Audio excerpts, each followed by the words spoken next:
Señor esté con y vosotros. con tu espíritu. Lectura del Santo Evangelio según San Juan. Gloria a ti, Señor. En aquel tiempo estaba María fuera junto al sepulcro, llorando. Mientras lloraba se asomó al sepulcro y vio dos ángeles vestidos de blanco, sentados uno a la cabecera y otro a los pies donde había estado el cuerpo de Jesús. Ellos le preguntan: «Mujer, ¿por qué lloras?». Ella les contesta: «Porque se han llevado a mi Señor y no sé dónde lo han puesto». Dicho esto, se vuelve y ve a Jesús de pie, pero no sabía que era Jesús. Jesús le dice: «Mujer, ¿por qué lloras? ¿A quién buscas?».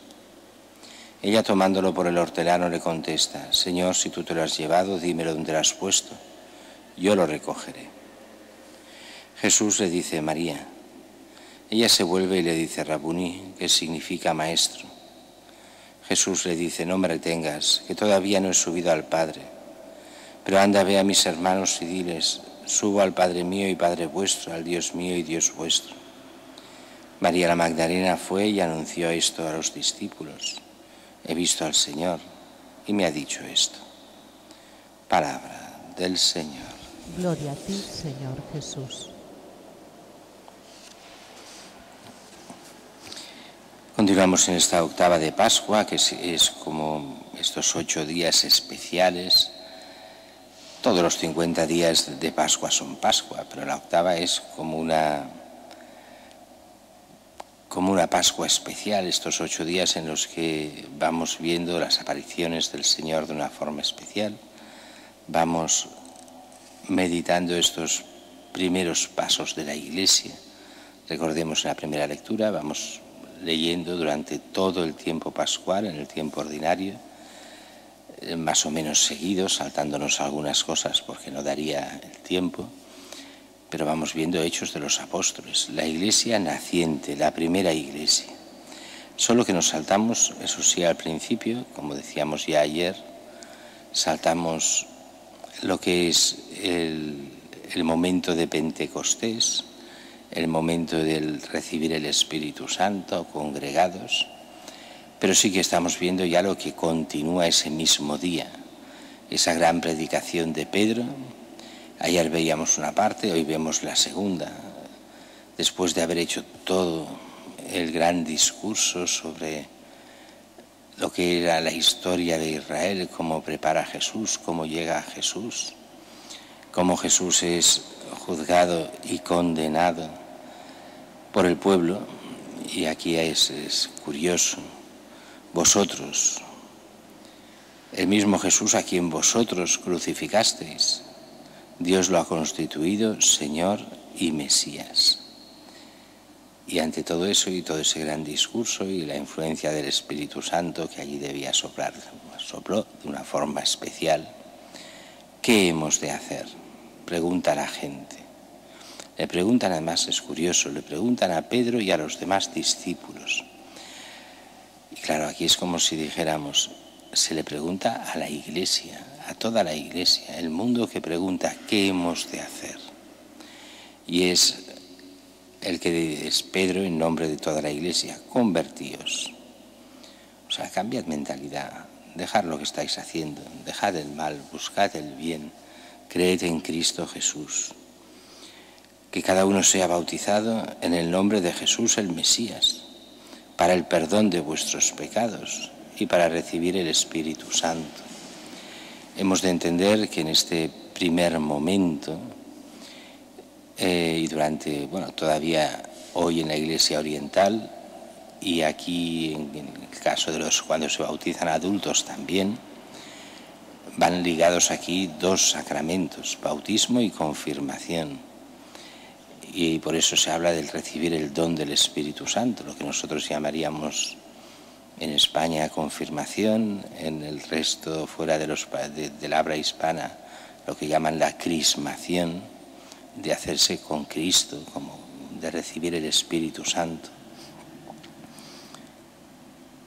Y entonces lo curioso también dirá: y salvaos de esta generación perversa, o sea, huid de este espíritu mundano, el espíritu del mundo, para dejarse llenar del Espíritu de Dios.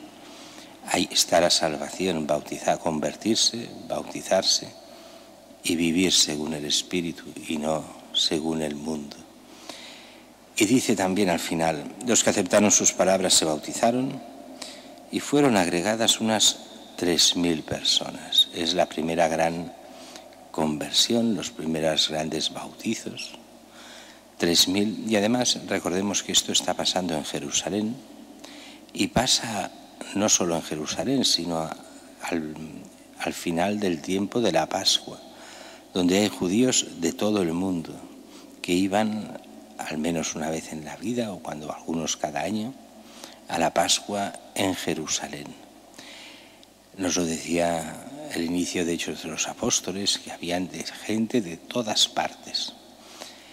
Y eso hace que muchos de ellos vuelvan a sus países y empiecen, sean cristianos, aunque no tengan comunidad, aunque no tengan nada, y empiezan estas iglesias que a veces se encontrarán después los apóstoles, que empiezan en muchos sitios, pero sin ninguna organización, simplemente creyendo en Jesús, pasándose sus escritos, o sea, sus escritos de Jesús no había, pasando lo que escribían sobre él, pasando después las cartas, lo que fuese, y se encontrarán pues comunidades que no se sabe quién las funda, pero que están casi ni organizadas, pero que existen y que provienen de ese primer momento de Pentecostés, de esos primeros discípulos que ya de allí, de la fiesta, se vuelven a su casa y que continúa esa fe incipiente, desorganizada, pero que irá dando frutos y tantos, y los iremos viendo en los Hechos de los Apóstoles. Y ya que se hace tarde, solo una palabra sobre el Evangelio de hoy, la aparición a María Magdalena.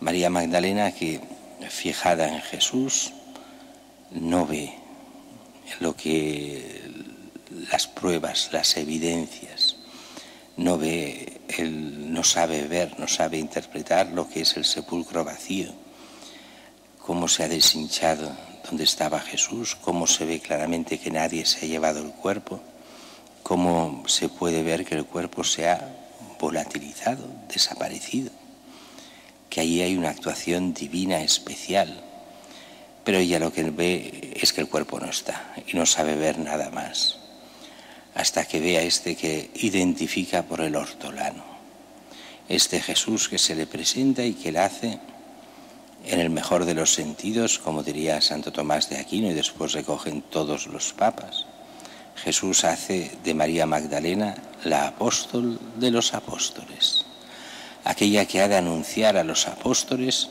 a Cristo resucitado.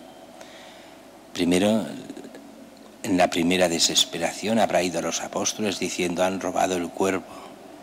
La segunda vez, cuando ya lo ve, irá a anunciar a los apóstoles: he visto a Cristo resucitado. Es el primer testimonio, el primer apostolado. El apostolado no es nada más que eso, en el fondo, anunciar a Cristo resucitado para que la gente pueda creer en la verdad, y la verdad es Cristo. Él es el camino, Él nos lleva a la vida eterna.